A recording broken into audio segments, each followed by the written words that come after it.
Thank you everyone for being here today. We are getting ready to go live. So, Hello. yes, I do see you now. Janet, we are live. I know. Let's go live, everyone. I just wanted to say hello to everyone who has got the link. Very beautiful. So we are going to go live right now. Let's go. Thank you, everyone, for being here. We are live. Let's go live now. I got Meet Crystal Jan. Today is her debut, her first time being in our Family Club Friday segment going live. Thank you, Crystal, for being here. And you know, I just wanted to share with you, Crystal inspired the topic of the day. So thank you, Crystal. Can you all hear me? Okay, Janet, you were on mute, just so you know. Thank you. Great, thanks. Um, yeah, so I'm excited to be here on this Friday evening, and yes, it is my debut. I thought this topic was really it hit home for me because I've had a interesting childhood, and blending family was a part of that, and also in my adulthood as well. So, Janet, I guess I'd just start by saying, I lost my mother when I was 8 years old, and my father remarried, and he, as Renee mentioned, we have interracial, different races that we different races within our families, and so my mother, my stepmother was white, and this was in the 80s, so it was a little challenging. Um, Back then, it wasn't always accepted for interracial relationships. It was a little challenging growing up with my sister and I were black, and my stepbrother was white, and so when we all go out, it was kind of challenging. Yes.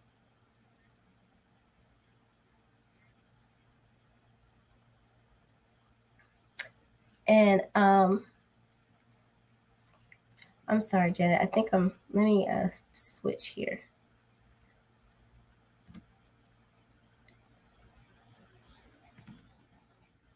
Can you guys still hear me here on StreamYard?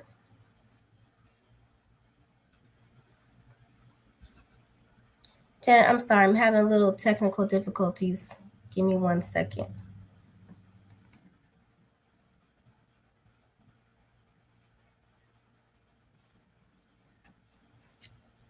Okay. Um, So basically, I was just saying I've had issues when I was a child with my blended family, and it's quite challenging. But what I would say, as Jackie mentioned, it is important to talk to your children, um, and make sure that you explain to them, what's going on when you blend a family. That's really important. And I learned that myself with now having my own blended family, just making sure it's important that you communicate to the children because they have feelings too, and they have a voice as well. And so, it's important to explain what's happening and get their input and how they feel and how they um, like you bring your family together, so it's important for everyone to have a voice. So in children as well, sometimes we think they're young, they don't they don't have a say, but it's important to understand their feelings as well. So I'm going to go ahead and stop there. I'm not sure if there's anything else you'd like me to touch on, Janet, but I yield the mic now. You made a great point, Crystal. Is there audio okay?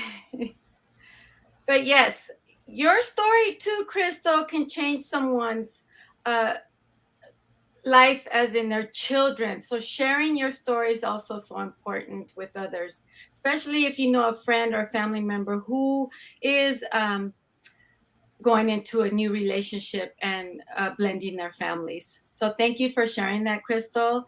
Tanya, meet Tanya, callher.com. Tanya, would you like to share how do you deal with the power of a blended family? Take it away. Thank you, Jeanette, and happy Friday to everyone that's tuning in. Now, the topic of blended family is absolutely amazing. There's so many pluses to a blended family. One, there's parental happiness, okay? So when families come together, if mom and dad are happy, they create a happier environment, okay? So there's so many pluses. The other pluses to a blended family is financial stability. Okay, we have two incomes coming in instead of one, right? So, as a single parent, it becomes a burden, a financial burden to one parent. So, having both parent in the household will create that financial stability.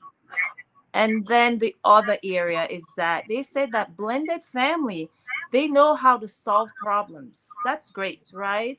So stepchildren, they're very flexible. So there's so many pluses to blended family. They're able to solve problems. There is happiness within the home because mom and dad is happy. And they are able to also have financial stability. So those are my input when it comes to a blended family. I'm Tanya and I'm complete. I love that, Tanya. Ah! You are amazing. I just got to say, you mentioned financial stability. Uh, our Crystal Van here, she's a financial strategist and wealth builder. And I'm so happy too that she is debuting today on our Family Talk Fridays. And another debut is Maria. Thank you, Maria, for being here today on our Family Talk and sharing with us. Now, how do you empower your family, extended family? Take it away. Well, uh, I am single, but I'm a single mom. And what I try to do is lead by example. I do bring in I have to take this off because I hear myself twice. I'm sorry. What I bring to the table is more of the spiritual side of it. Like I'm always praying and talking to the kids about my relationship with God. Um, their dad's side of the family is really not as um, religious as I am. I'm spiritual, religious. I have a great relationship with the Lord. And as you all know, God loves us. And I lean on Him a lot. So I do have to say, at one point when my son said to me, Mom, I don't believe in God. And I went, ugh. And I almost like, I didn't know what to say, but I put on my teacher hat because I was a teacher. I put on my teacher hat and I didn't react. And we just tried to talk logically because I knew that's what he needed, right? Some sort of explanation of why I believe in God and why I lean on Him so much. So, well, fast forward a little bit later, and I guess our conversation went over very well because when I sneezed, and I didn't realize I never heard him say this before until that day, but when I sneezed, he said, God bless you, Mom. And I went, thank you. So he actually also comes to me and says, Mom, I think you need to say a prayer right now. So I do bring the aspect of faith to my relationship with my boys. And as a single mom, they don't have outside influences because I don't have a partner in my life. I don't have a husband or boyfriend or anything like that. So it's just me. And so it's a little different because they have 50% dad's house and 50% mom's house. And so the rules are very different and the ways of living are very different. So you try to not like kind of combat it, but I try real hard to come at it from a perspective of I respect dad's opinions, even though he doesn't respect mine. It's okay. But it's just what you bring to the table and how you present it to the children and how I do. So that's what I bring to my family, my two boys and me.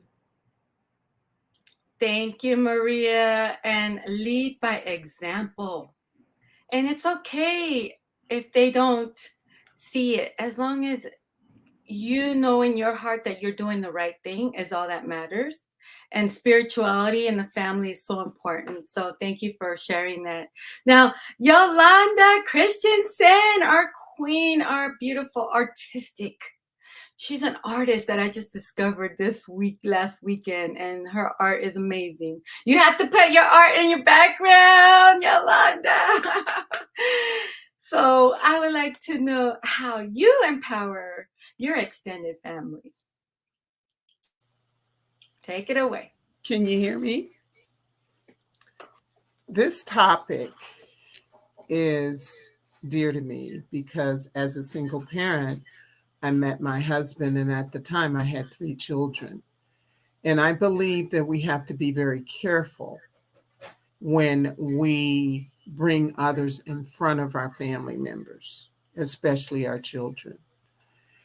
Now, when I met my husband, it was a long time before we even got connected. However, my youngest daughter, when we did, my youngest daughter was very protective of me. And she was not very willing to trust. And I respect her for that. But as the years, we've been together for 30 years, we've been married for 13. And as the years have gone by, God has blessed the relationship to grow where she calls my husband stepdad. Now, there are benefits of a blended family. And like Renee Noor says, number one, we are all God's children. And there's this song, Jesus loves the little children, all the little children of the world, yellow, brown, black, or white. They're precious in His sight.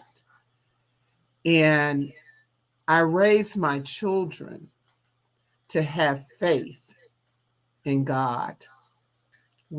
I was raised to train them up in the way in which I want them to go, in which God wants them to go. They were all baptized. However, when it came to the blended family situation, we have my husband's Caucasian, he's German, Jewish, and Danish. And his children live in Iowa. And it's the Midwest versus the DMV, Washington, Arlington, Virginia city area, 2 different environments.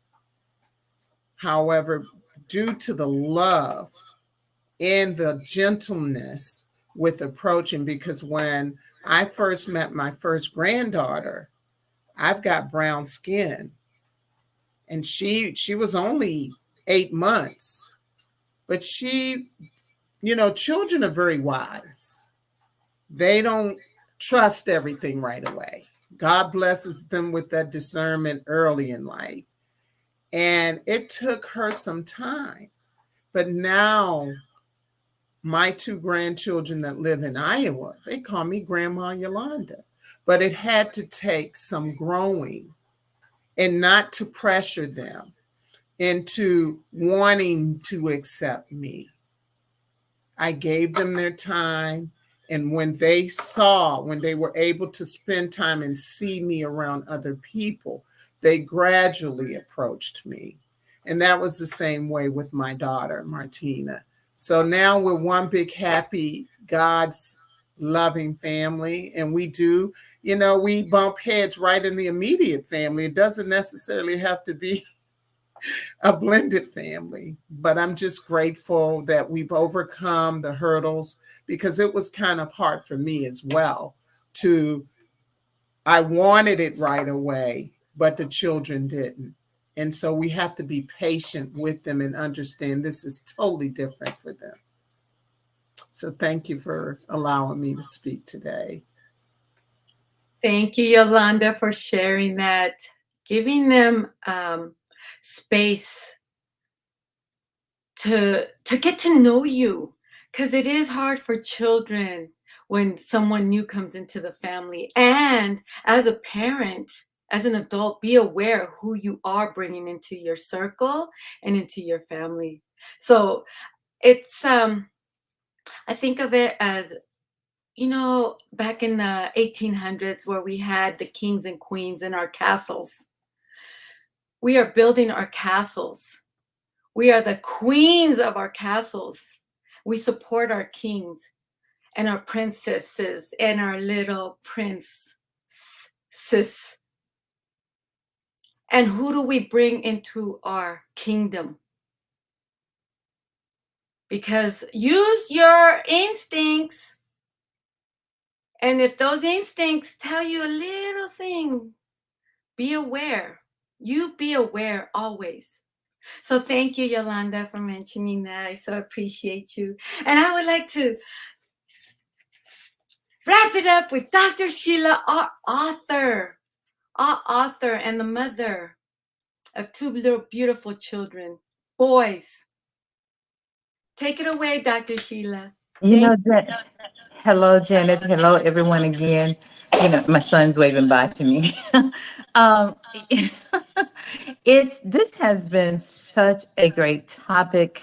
So much has resonated with me. Beginning with Jackie.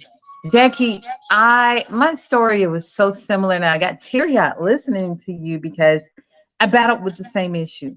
um like I mentioned earlier, my dad and my sister's dad, and brother's dad, and they spent time with their dads, and I didn't have that in my life.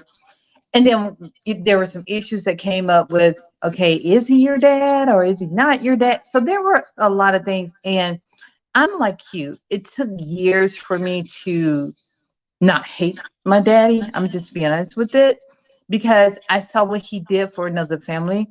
But I thank God for my husband. I know you all say I talk about my husband all the time, but he taught me that I couldn't have that hatred in my heart. When my dad passed away, and I remember being at the funeral and crying, people's like, "Oh, it's going to be okay. He's in heaven." I said, "No, I'm not crying because he's gone. I'm crying because I didn't get to know him." So I was young. I was 22 at that time. But it was really until I was almost 50 years old that I was able to forgive. One thing that I helped is me with understanding first God, praying and being intentional about the thoughts that I carry in my head and how it hardened my heart, and carrying that hatred. I realized that the things that he did, he probably didn't understand what he was doing. We have to understand that about people. Sometimes they don't understand the harm that they're inflicting upon us. So I had to just believe that in my heart, that he didn't know how he impacted me, the things that he did that hurt me. So I had to forgive him for that. Literally went to his grave and said, I forgive you. I forgive you for not being there for me, for not pouring to me the way I need to be poured into. Secondly, I'm sorry, with my ex-husband, you know, there were some things that we did to each other that harmed our son, that brought a lot of conflict with him. And I didn't know it until years later, the conflict that we brought to him from our behaviors. He got married, I got married within the same year. Our son was 14, and he was the only child for 14 years. And he was gaining another family. He was gaining three brothers because, again, there's my stepson, my husband had a child that year, and I had a child that year. So we had to realize that this blended family really impacted him a whole lot. So what we had to learn to do was about communication and gain understanding of how he was feeling. And that's why I do a lot of the work with parents, so they can understand a child's love language and their hurts, and what we bring to that child, the harm that we do to them. So there were things that I had to be intentional about to help bring that balance with my 31-year-old. Even my 14-year-old, some of the things that he had to understand being in a blended family, because yeah, he's 17, but he has a dad, then he has a brother, then he has a stepbrother, and it's a lot. And he has a nephew, who's his, and there's just a lot of things. But the main key is wisdom, understanding, and communication, like I mentioned at the conference. Speaking to each other, talking to each other, asking how do you feel about it? What are your hurts? What are you happy about? How can I make life better for you? With my 31-year-old, we had a whole period, and I'm going to be vulnerable. And KP knows this, 2 years where we didn't speak. We were not talking to each other. 2 years. The beauty of today is I got to spend some time with him today. He won a great award today, but that wouldn't have happened if I didn't listen to understand what was going on with him in his heart. There are some things that happen with my life, some things I did as a parent. Some were right, some were not right. And we think as parents that we're perfect. I'm raising you, giving you all I need, all you need. But there are some things that a child needs, and we need to tap into them and ask them, what more can I do for you? Help me to understand what are your needs. Communication is key. So with my dad, I didn't receive that. I didn't receive that father image and love that I thought that I know I needed. But God put someone else in place. I have my godfather who's there and who loves me, and then my husband. Like I said again, I speak of him, but he's just been he's a jewel. He is a jewel. And the beauty of all of this, and I'll land my plane here, is that my son, my 31-year-old son, my ex-husband, we have a beautiful relationship now. And we went through some boom battles. And when I tell you you know, we battled for years. But now he called me up. As a matter of fact, when I was on the way from the conference, he was asking about one of his classmates. He texted me and I called him, hey, what's up? How you doing? We held a 30-minute conversation. So we grow. We grow with wisdom and with knowledge. But first of all, you have to pray for it. God, help me to get through all this hatred in my heart, because I had hatred for him. I was young when we got married and divorced. And so, you listen to things and listen to people, and they tear you up. They tear your mindset up. They tear you up with things they say, and tell you what to do and how to think. But when you center yourself and you place yourself with people who are like-minded, who respect you, respect your marriage, respect everything about you, it brings about a change. So I've been through some things, and that's why I love working with parents to share that you don't have to be mean. You don't have to hate. Learn to understand your child. Learn to understand what your child is going through. I can say it from my personal perspective as a child, the things that I went through, and from my own sons, the things that they carry in their heart. So I just wanted to share that. I'm sorry. Well, no, we said we're not sorry. We're not, because my story is here to help someone else to grow. You look at a person on the outside and they're like, oh, they're fabulous, but inside, you don't know their hurt and their pains. You think you're past some things and you realize I'm still not there yet. You know, so hurt is in us. We always need to talk to someone, either counselor, therapist, or whomever. Main thing is connect with the Lord. You know, find out that you are. I had to find out that I was the apple of His eye, because as a young girl, I was like, why don't I have a daddy? Why my daddy doesn't love me? Why my daddy's not caring for me? I'm doing these great things. Where's my daddy? And it really impacts a woman. It really does. I remember, oh my gosh, the person, I cannot think of her name right now, who always speaks of how we're impacted as young people. I cannot think of her name right now. I see her face. She's the mentor of all people and families. You all on Oprah's show, over to that word. Why it can't come to me right now? If somebody can think of her name, help me. I can't think of her name right now. I see her face. But how she said that we as women are impacted when we don't have that father figure in our lives. It really makes a difference. So, I'm here to help other women to understand and know that they're beautiful and that they're loved, you know, despite not maybe having that father figure in their life, but you are beautiful. First of all, your father in heaven, he loves you. And then, we may find that person who loves you. Again, I'm going to mention him again. My husband adores me, and I adore him too, you know, and that made a great difference in my life. There's so many stories I could share. There's so many things that happen with, like I say, my personal life and with my sons. And people are like, really? You went through that? But you know what? I bounced back. I bounced back. So, yeah, I got to read a book too. I bounced back from it, being resilient. We have to be resilient as women with our families, and we have to communicate and be intentional of what we bring into our blended families. I'm Dr. Sheila, and I'm done for now.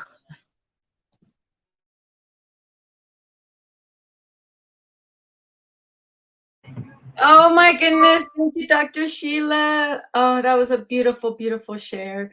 And while you were sharing it, just reminded me of, my father and how he wasn't in the picture and how it affected me for a long time. A long time.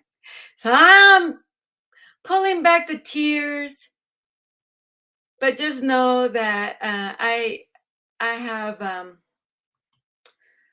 forgave, just like you said, forgiveness, communication, understanding, and resilience.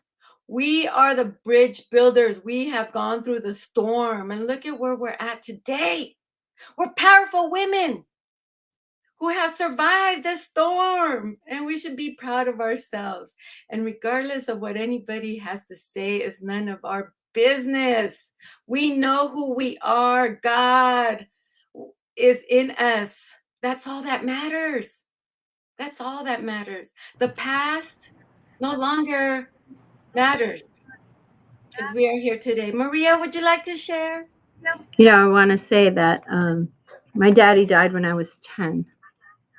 And I actually had to forgive him for dying on me. It took me a very long time to do that. When he first died, I was looking for him. Back then, do you remember the yellow pages? I used to go through the yellow pages and I looked for him. And believe me, there was 3 or 4 other men with his name. And I don't know why, but one of them was right around the corner from my house. And I imagined myself, and I don't know why I told myself this story, but I imagined myself knocking on the door. I thought he was mad at me because right before he died, I don't remember what I did. I just remember I was mad at him and he was mad at me, and I was 10. So it could have been I didn't eat my food. I don't know. But I thought he left because of that for a long time. And I imagined myself knocking on that door around the corner. Now, mind you, I was 10, so I was probably 13 at this time. So that was 3 years of holding on to all that. And I imagined him out on the other side of the door, that I could still picture it, of him with a whole other family. So, when we talk about forgiveness of a dad, I relate to that, not for the same reasons of most, but because I feel like he left me. He left me, he left my mother, he left my brothers, he abandoned us. I was so angry with him for such a long time. And I actually spent a lot of my life looking for that father figure. And my dad died. Like, there's no reason for me to be mad at a 35-year-old man who was called up to God to go home. So the healing process, it just started in my late 40s. Imagine that. So yeah, I mean, Dr. Sheila, you triggered that memory with that story. But this is why I always want to pour love in my boy's heart and forgiveness because they want to protect their mom, right? Because we are very protective of our mamas, right? And they are protective of me, but I also don't want them to have that in their spirit of anger and dislike. I want them to view their dad from a different perspective of forgiveness and understanding that bipolar is something that is not a choice. So I try to help them through that. But Dr. Sheila, you're beautiful. God bless you. Thank you, Maria. Thank you so much. And you as well are beautiful, and God bless you. And sharing the stories are so important. Look at the impact just today in this hour. Wow. So thank you so much to all you GW3 warriors. I love you all so much. I'm grateful and thankful you are in my life. So that's the end of our segment for Family Talk Fridays. The blended family. And what a discussion. And you all are part of it, and I'm thanking you all so much. We are now going on to Clubhouse to close out with a prayer. And we will see you all next week on Family Talk Fridays. Thank you, everyone, for joining us today. Please leave some hearts in the chat. Any comments, any future topics you would like to discuss, we would love to hear from you. And put in your input. And how do you deal with, or how do you empower your extended family? Thank you so much, everyone. We are now live.